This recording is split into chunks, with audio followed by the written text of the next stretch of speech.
Autoridades, sejam bem-vindos a mais um Real USA Connection, segmento do meu canal, onde eu busco trazer informações para ajudar investidores que desejam fazer negócios aqui nos Estados Unidos. E hoje, mais uma vez, a gente vai conversar com a Annelise Sander, que no último episódio, a gente já falou sobre as restrições de viagens que estão acontecendo aqui nos Estados Unidos. E hoje nós vamos falar sobre as restrições ou as mudanças que estão acontecendo no que diz respeito à política de vistos aqui para os Estados Unidos, e principalmente isso, como isso pode afetar os brasileiros. Annelise, mais uma vez, obrigado pela participação. Obrigada, Daniel, novamente pelo convite. Então, hoje vamos tentar esclarecer algumas coisas sobre o Visa Ban Uhum. e como isso está interferindo na solicitação de vistos e pessoas que já tinham solicitado seus vistos. Mas antes de a gente entrar lá, só para tirar a última dúvida em relação ao episódio passado, quando a gente falou das restrição de viagem, é a questão da auto-quarentena. A pessoa entrou nos Estados Unidos via, logicamente, um país que não existe a restrição. Ela entrou aqui. Ela precisa, ainda assim, fazer a quarentena aqui dentro? Sim, as afirmações oficiais, isso não é nem referente a USCIS, o Department of Homeland Security, mas as instituições e as políticas de saúde hoje são qualquer pessoa que viaje, ela tem que fazer a auto-quarentena de 15 dias antes de entrar em contato com outras pessoas. Sejam viagens internacionais ou interstates, que são viagens entre estados. Então, todo mundo que viaja hoje em dia, a política oficial pública é que a pessoa tem que fazer a auto-quarentena, independentemente do visto, ou se ela é cidadão americano ou não. E como é que Seja eles que... fiscalizam isso? Boa pergunta. Ótima pergunta. Não sei te E responder. qual é a penalidade? Então, essa é uma regra que não tem a ver com o direito migratório nem com o Department of Homeland Security. É uma regra referente ao Departamento de Saúde.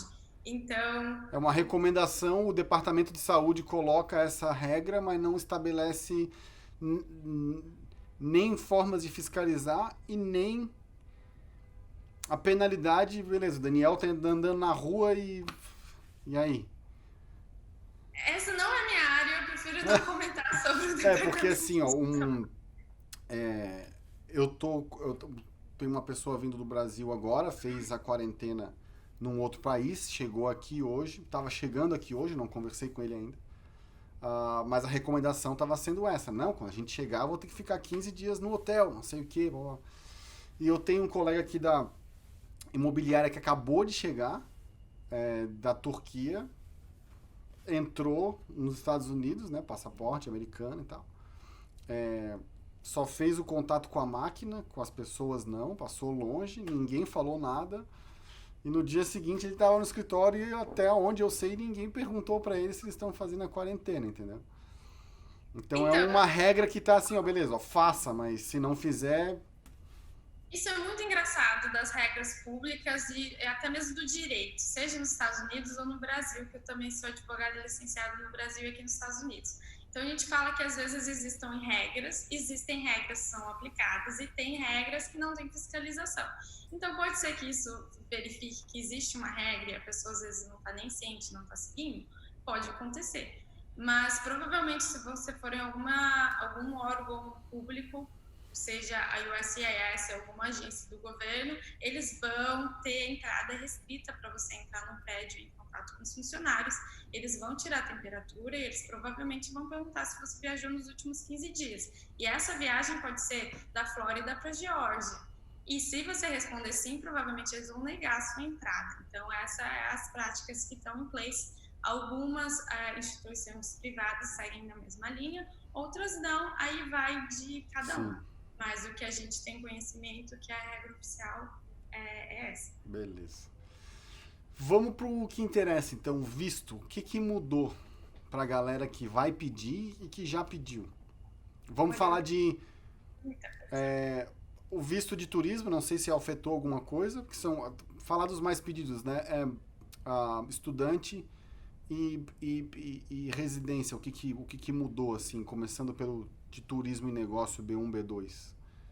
Então, vamos falar sobre o que é o Visa Ban primeiro. O que é o Visa Ban? Teve 2 proclamations esse ano, que foi um ano de muitos proclamations por causa da situação de emergência com o coronavírus. Então, esses 2 proclamations, a gente tem o primeiro em abril, que é o referente que a gente chama de Visa Ban, que não é um travel ban, não é negando a entrada de quem está visitando, é realmente negando a entrada de vistos imigrantes e não imigrantes. Lembrando que vistos imigrantes são aquelas pessoas que vêm para os Estados Unidos com a intenção de ter os Estados Unidos como sua residência principal. E os vistos não imigrantes são os vistos que as pessoas vêm para os Estados Unidos com um propósito específico por um período específico de tempo. Então, são chamados vistos não imigrantes ou vistos temporários, que geralmente são aquelas letrinhas, quando é uma letra só, também você pode, provavelmente é um visto temporário. Então, o que aconteceu? Em abril de 22 de 2020, teve um proclamation, depois, pós os proclamations dos travel bans, falando o seguinte, que está proibida, está suspensa a entrada de vistos imigrantes nos Estados Unidos. O que são os vistos imigrantes? São os green card holders. Então, todo mundo que tinha aplicado para o visto consular, e esse consular que a gente fala que você aplica para o visto fora dos Estados Unidos, e você vai fazer a sua entrevista no consulado. Então, todo mundo que aplicou para o visto consular e já estava na fase do visto ter sido aprovado, ou está fazendo a entrevista, ou fez a entrevista e o seu visto foi aprovado na entrevista, essa pessoa, geralmente, ela tem 6 meses para entrar nos Estados Unidos, e assim que ela entra nos Estados Unidos, em cerca de 30 dias, isso pré-coronavírus, em cerca de 30 dias, de 10, 30 dias, chegava o green card na casa dela. Essas pessoas, elas não podem mais entrar. Elas não podem entrar na qualidade de imigrante, de green card holder. Elas talvez até consigam entrar na qualidade de visitante, comprovada que ela vai vir para os Estados Unidos, mas vai sair. Mas, só uma interrupção aí. Mas isso significa que o processo dele foi cancelado ou só foi colocado em pausa? Foi colocado em pausa, é uma suspensão. Não quer dizer que se ele ganhou o visto dele, que ele não vai mais receber o green card dele. O que aconteceu é uma suspensão que a gente chama de... até o proclamation tem um nome, que era Suspending of Entry of Immigrants that represents a risk to the U.S. labor market. Então, qual que é a razão atrás desse proclamation? Por causa do coronavírus e da crise econômica e o número grande de desempregados, o proclamation 1043 ou 1014. O proclamation 1014 falou que não vamos deixar ninguém que é green card holder entrar nos Estados Unidos na qualidade de green card holder. Por quê? Uma vez que você é green card holder, você tem uma autorização de trabalho indefinida por tempo indeterminado de tempo, geralmente períodos prolongados de tempo, e você não tem um limite da área que você vai trabalhar. Então, a argumentação do governo é que a gente não quer que esse foreign labor entre nos Estados Unidos, e como eles têm uma autorização ilimitada para trabalhar em qualquer área, eles estariam competindo com o mercado de trabalho nos Estados Unidos, que já estaria difícil. Então, eles resolveram suspender e não deixar nenhuma dessas pessoas entrar. Afetando só quem fez o pedido fora. Quem fez o pedido aqui de dentro continuou igual. E essa é uma das boas notícias que a gente teve. É claro que muito aconteceu, muita coisa mudou, e quem está fora do país fica extremamente chateado, ainda mais estando tão próximo de ter o seu green card em mãos. Mas o que acontece? Todo mundo já estava dentro dos Estados Unidos, eles não foram afetados. A mesma coisa com o Proclamation 152, que veio em seguida, lá em torno do dia 22 de junho, se eu não me engano. E o que o 152 fez? Além de suspender a entrada para os imigrantes, que são as pessoas que iriam entrar nos Estados Unidos na qualidade de green card holder, também suspenderam para alguns vistos não imigrantes, que seriam o H, o J e o L. O H, tanto o H1B quanto o H2B, que são seasonal workers, como highly skilled workers, que é o H1B, como o Cultural Exchange, que é o J, e o Intercompany Transfers, que é o L. E a grande razão, de novo, do governo era esse trabalhador estrangeiro, esse foreign labor está vindo para os Estados Unidos e ele vai competir com o mercado de trabalho do americano que está desempregado e já está em dificuldade, então a gente vai suspender a entrada dessas pessoas. Aí, muito cuidado, quer dizer que todo mundo que tem H, o H está suspenso? Não. Quer dizer que quem teve o H aprovado, tinha acabado de passar no consulado, pegou o visto no passaporte e ia entrar nos Estados Unidos, essa pessoa teve a sua entrada barrada, porque ele não vai mais conseguir entrar nos Estados Unidos na qualidade Se ele pegou e não entrou, ele não consegue entrar. Entendi. Mas no caso do H, por exemplo, o H1B, ele tem uma validade de 3 anos, né? Esse tempo que ele não pode entrar vai ser adicionado ou...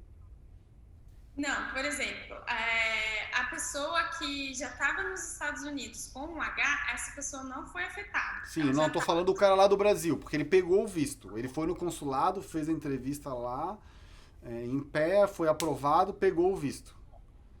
Mas, por motivo A, B ou C, ele tava, não sei, esperando alguma coisa para viajar para cá. E não viajou. Entendi a sua pergunta. E não viajou. O H... Então, ainda não está claro se eles vão adicionar tempo, porque o H pode ser renovado. O que provavelmente vai acontecer eles vão manter a mesma data e essa pessoa talvez vai ter algumas regras mais facilitadas na renovação.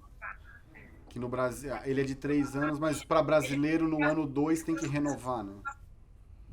É uma excelente pergunta, mas tem muitas coisas, principalmente que a gente vê na prática, que são... A regra é sempre a mesma, tá lá no código, no INA Act. Algumas coisas que são policies, que são regulamentos, você consegue ver realmente como eles estão aplicando aquilo quando eles começam a aplicar. E isso é o que a gente vê a grande diferença que a gente está sentindo agora e a gente vai sentir nos próximos 2, 5 anos, que não tem nada a ver com o coronavírus, que é a mudança do Public Charge, que foi aprovada e entrou em efeito em fevereiro. O que é isso? Do coronavírus.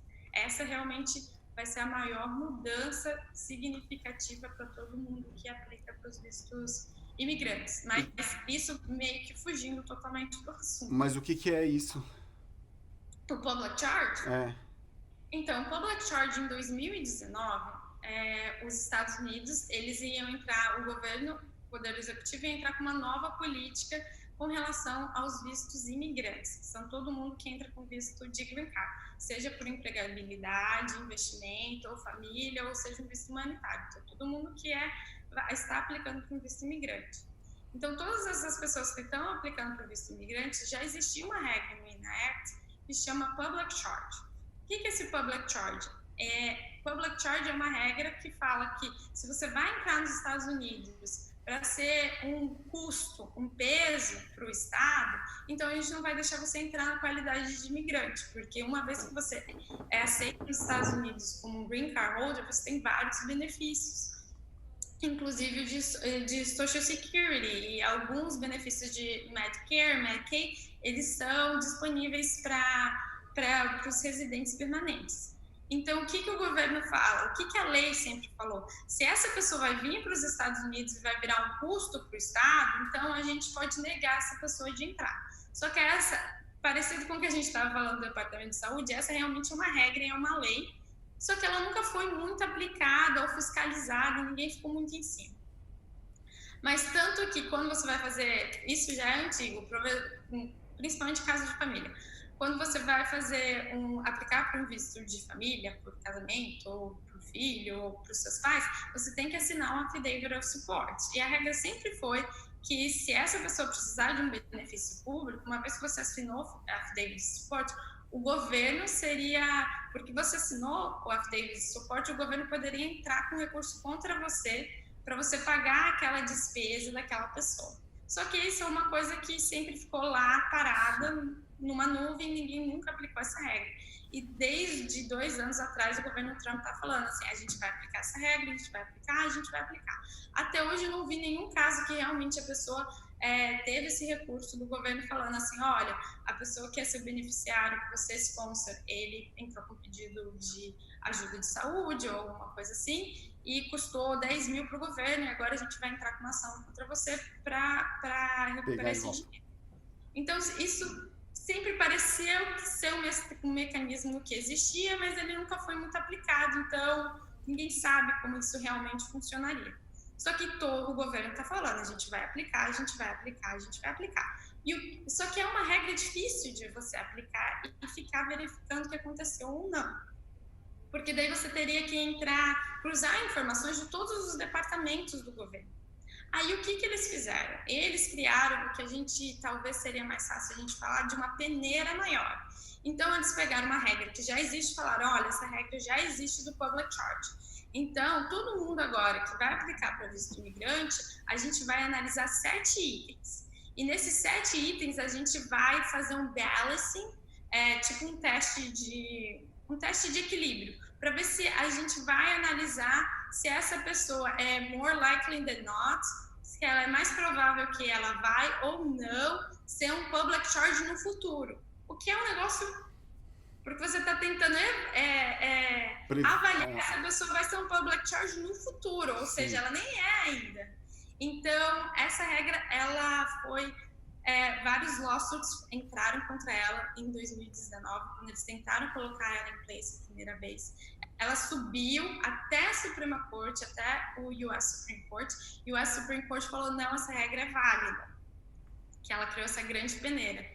E aí, assim que a US Supreme Court falou que essa regra é válida, a USCIS publicou um memorando novo, falando, olha, a gente vai colocar essa regra efetiva, vai começar a aplicar ela em um mês, e deu um prazo, e em fevereiro ela começou a ser aplicada. Isso tem a ver com a necessidade das pessoas agora terem um seguro de saúde particular?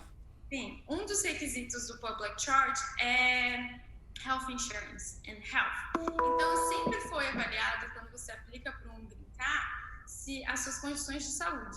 E algumas condições de saúde são mais sérias. Então, hoje, o que o advogado faz na hora de aplicar? Hoje tem um formulário novo, que é o I-944, que a gente tem todos os vistos imigrantes, sejam eles de família, empregabilidade de investimento, você tem que enviar esse formulário. E nesse formulário, se você está aplicando para um ajuste de status e preenchendo o I-944, você tem que provar que, olha, eu não vou ser um future public charge para os Estados Unidos, se eu sofrer uma condição de saúde, eu já tenho seguro de saúde. E qual que é um outro problema que existe, por exemplo, às vezes? Às vezes a pessoa teve uma pré-condição. Isso impede ela de aplicar para o visto? Não, mas ela tem que ter um seguro de saúde equivalente com aquela condição que ela teve. Se, por exemplo, agora ela está numa condição que ela tem câncer, então tem que ser provado que o seguro de saúde dela ele vai cobrir que ela pode se tratar sem que ela vai ser um fardo para o Estado. E às vezes, muitas vezes, talvez não é um requerimento que ela tem que ter um plano de saúde, mas é uma forma mais fácil de provar que ela não vai ser um custo para o Estado. Se ela provar que ela tem uma conta com $2 milhões, se ela ficar doente, sim, entendi. É um argumento válido. Mas para a maioria das pessoas é muito mais fácil comprovar que você tem um plano de saúde. E isso não é só para quem está aplicando para o que a gente chama de o principal, o aplicante principal. São para todos os beneficiários. Então, para todos os filhos, para a esposa e todos os filhos. E aí, dentro dessa regra, principalmente daí a gente vai ter regras, a gente fala que o ajuste de status, que é o I-944, ele é um pouquinho mais rigoroso do que seria o formulário equivalente no processo consular. Mas o que acontece? Como a USCIS está começando a aplicar essa regra, ainda não está claro como vai ser. E todos os casos que foram enviados antes de fevereiro, essa regra não aplicava. Então, o que a gente vê hoje? A maioria dos casos de I-130 e I-140 que estão sendo aprovados, eles são anteriores à exigibilidade de apresentar toda essa documentação. Então, provavelmente a gente vai continuar sentindo essa grande mudança o ano que vem e o próximo, porque quando esses vistos que foram enviados, quando a regra já varia, eles vão estar sendo aprovados, com exceção de 140 de EB1A, que é aprovado com mais agilidade. De uma forma geral, está mais difícil pegar visto? Sim. Por exemplo, o que mudou hoje no escritório? Hoje, quando a gente vai fazer entrevista com o cliente, a gente tem que falar de certos assuntos, como a condição de saúde da família e a condição financeira, que antes eram assuntos que a gente não entrava em grande detalhe. E é uma questão um tanto sensível para conversar com o cliente, mas qual que é a preocupação do escritório? Mesmo com o Public Charge tendo sido suspenso com o National Wide Injunction por algum período, qual que é a preocupação do escritório? Como é uma decisão liminar, e liminar no Brasil, você entende que liminar é temporário. Então, isso pode voltar muito rápido. E essa pessoa... a gente não tem só que preencher os requisitos agora que a gente fala que é da qualificação profissional, por exemplo, um National Interest Waiver, um EB1A, um EB1C. Você tem que provar que essa pessoa também não vai ser um public charge para os Estados Unidos, e isso significa apresentar muitos documentos, tanto de income and assets e de questões de saúde para o governo americano. E nem todo mundo está disposto a fazer isso, ou certas pessoas têm algum receio em fazer isso. Mas esse faz parte do processo hoje. O que faz todo sentido, né? E você percebe que, por exemplo, os EBs, que são os vistos de trabalho, eles não são tão prejudicados, mas ainda são por esse tipo de política nova. Por quê? Os EBs são, principalmente o EB1A e o EB2, são para highly skilled professionals, são profissionals que estão no top da sua carreira. Então, entende-se que eles têm uma condição financeira que eles vão vir para os Estados Unidos e realmente eles vão produzir para os Estados Unidos e não vão virar um custo para o Estado. Mas sempre tem aquele outro funcionário ou não, aquele outro cliente ou não, que ele atingiu um patamar profissional muito alto, mas não necessariamente isso refletiu na vida dele financeira. Aí esse profissional, na hora que ele for aplicar para o National Interest Waiver, ele vai ter dificuldade, porque a gente vai ter que demonstrar qual é o seu patrimônio, de onde vem a sua renda, e que realmente você vai vir para os Estados Unidos, e isso pra não somar, vai ter... não para sugar. Você vai somar e não vai sugar. O que faz sentido. Para as questões dos EB5, não mudou quase nada, porque se a pessoa vem na qualidade de EB5, é só mais documentação que a gente tem que preencher para preencher o formulário, mas essa pessoa já preenche os requisitos. A maior mudança foi o valor do EB5, que praticamente dobrou, né? Que foi antes dessa mudança foi antes do corona, anyway, do coronavírus. Né? Foi ano passado já, né? Ano passado, no ano passado. E o Public Charge mudou em fevereiro. Então, você percebe que o governo Trump ele foi muito esperto com relação à regulamentação imigratória, e só mudando as regulamentações e as políticas migratórias, ele mudou muita coisa. Independentemente se ele for ganhar ou se outra pessoa ganhar, foram muitos steps que foram colocados em place. Então, mesmo se outro governo... Para voltar vai ser difícil. Para voltar tudo, vai ser um trabalho de artesanal, porque você vai ter que ir em cada ponto e desfazendo. Então, por isso que essa grande questão, essa grande pauta de quem vai ser o futuro presidente e como vai ser as políticas de border control e imigratório. Especificamente de estudante, teve alguma mudança? Faz 3 anos para cá, você está percebendo que os estudantes eles estão pedindo mais documentos, eles estão pedindo para comprovar a renda mais de uma vez. Antes você só tinha que provar que a conta estava lá, que você ia pagar, porque o que é o visto de estudante? Você está vindo para os Estados Unidos por um período específico de tempo para estudar, e depois, se você terminar de estudar, você vai voltar.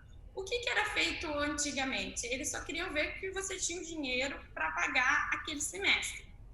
Hoje, você vê que o que acontece? Muitas vezes eles pedem para ver o extrato da sua conta dos últimos 3 meses, porque só você mostrar que tem a conta lá, o dinheiro lá um dia, hoje não é mais suficiente. Sim. Eles querem ver que realmente você tem aquele dinheiro, tem uma constância na sua conta ou nos seus assets, que você tem aquela condição de pagar aquilo. Então, você vê...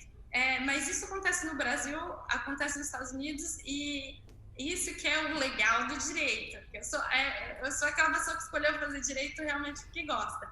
Então, ainda bem que tem gente que gosta. Você tem uma política pública e você cria uma regra. E uma vez que você criou uma regra, as pessoas começam a não mais pensar na essência, por que aquela regra foi criada. Você só vai aplicar aquele quadradinho que eles estão te pedindo. Então, aí, muitas vezes você começa a criar subterfúgios em volta daquele quadradinho. E quando subterfúgios são criados, que fogem da essência, o que vai acontecer? Ou vai virar uma regra, uma prática morta, e as coisas vão continuar sendo feitas do jeito que elas são, ou o que vai voltar? Vai voltar uma regra mais restrita e uma política mais exigente para tentar evitar aqueles subterfúgios que foram criados. Sim. Quando a regra foi colocada em place. O de turismo também não mudou nada. Não mudou nada. O que acontece com os brasileiros é que o travel ban está ativo e é por isso que as pessoas não conseguem entrar. Ele pode, então, aplicar para o visto, receber o visto, mas não poder viajar. Isso. Ou eles estão agora, por causa disso, tipo, negando mais? O que a gente vê hoje no consulado? Que parece que gradativamente os vistos que já estavam marcados para entrevistas, eles estão fazendo.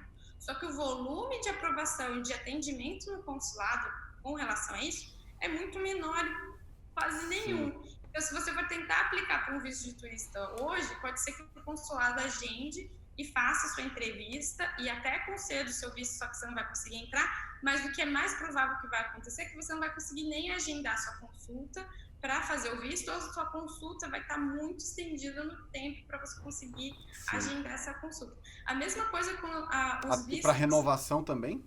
Os I-130 depende de cada consulado. Então, cada consulado tem as suas próprias práticas. O que a gente está ouvindo falar e a gente está sentindo na prática é que os consulados não estão trabalhando com a mesma... agilidade. Com o mesmo volume que eles trabalhavam antes. Então, a tendência agora é as coisas diminuírem. E, principalmente, vistos I-140 e 130 que estava ali na porta para ser agendada a entrevista, a gente não está vendo notícia de agendar essa entrevista. Então, qual que é a política hoje? Se a sua entrevista for agendada e você tem que remarcar, não remarque, por favor. Dá um jeito. Dá um jeito e vai. É difícil de agendar, então não remarque. Então, assim, mudou. As pessoas têm que se preparar um pouco mais. As pessoas têm que se preparar um pouco antes, ou mais tempo antes do que era o comum, mas ainda há uma luz no fim do túnel. Exatamente, é exatamente isso que você falou, Daniel. Ainda é possível aplicar para os vistos? Sim. O que a gente conversa com os clientes no escritório, mesmo se quando eles decidem aplicar consular, vamos aplicar consular, a gente não sabe o que vai acontecer, mas como o tempo para eles julgarem o caso está aumentando cada vez mais, provavelmente quando o visto dessa pessoa que vai entrar esse ano, o ano que vem, seja aprovado, esse visa ban nem esteja mais em place. Uhum. Mas a chave é exatamente o que você falou, é o planejamento. É você saber onde você está pisando e entender que vai ser um processo mais prolongado do que ele costumava ser. E é o que é. O que pode acontecer? Que é a especulação também. A gente não sabe ainda. Com todas essas regras, o que está acontecendo? O número de vistos, principalmente os vistos de green card que as pessoas aplicavam, ele caiu drasticamente. É claro que com o coronavírus você vai ver uma curva de delay, mas vai chegar uma hora que o número de processos talvez esteja menor do que a quantidade de profissionais, e aí lá na frente de funcionários para julgar os casos, você sente que a curva desce e começa a ir um pouquinho mais rápido. Mas isso é especulação e isso a gente não tem como prever. Mas ainda assim, dá para aplicar para os vistos, a gente está aplicando, mas é tudo uma questão de planejamento e entender onde você está pesando. Aí você ser assessorado por um advogado faz toda a diferença, porque vem proclamation, sai proclamation, tem lawsuit, não tem lawsuit, a gente vai acompanhando todo o processo e às vezes tem que acelerar para o processo entrar no processo mais rápido e tem que ir acompanhando esse processo e toda essa mudança, e isso faz toda a diferença. Olha, vou falar por mim, teve uma coisa no meu visto do tempo todo que durou, dos quase 3 anos, que ao invés de pedir para o advogado, eu fiz. Sei lá o que era para fazer. Acho que era mudança do endereço, uma mudança de endereço. Olha, foram as piores 2 semanas da minha vida. Porque tu tá fazendo, tu tá seguindo os passos, mas não é a tua atividade. Não sabe, Tu não sabe se o que tu tá fazendo é certo e é o suficiente. Daí eu fiquei, puta, será que eu fiz certo? Será que eu não fiz cagada? Será que o que vai acontecer agora? Mas deu, graças a Deus, tudo certo. Mas não vale a pena. E às Tem vezes que você ter. envia, você fala assim, eles vão me responder agora? Vai demorar Aham. 2 dias para me responder? É. Será que foi? Será que não foi? Aí você recebe aquela resposta, você fica assim, essa é Tá. a resposta padrão, É. ou tem alguma coisa errada? Não, horrível. Faz parte. Annelise, mais uma vez, obrigado. Acho que com esse nosso vídeo, a gente consegue, puta, ficou muito claro assim para todo mundo que quer viajar ou começar a fazer. Tipo, quem quer vir, não para, eu penso assim, né, não para o processo, porque se ficou mais longo, eu tenho que tomar minha decisão de começar mais rápido. E eu vou ter mais tempo para me preparar, porque se eu for continuar pensando, puta, lá na frente pode ficar pior, como pode ficar melhor, mas na dúvida, eu já comecei 1 ano atrás, então eu já estou 1 ano na frente. Eu penso assim, pelo menos. Exatamente, exatamente isso está acontecendo. Legal, obrigado, Nelise.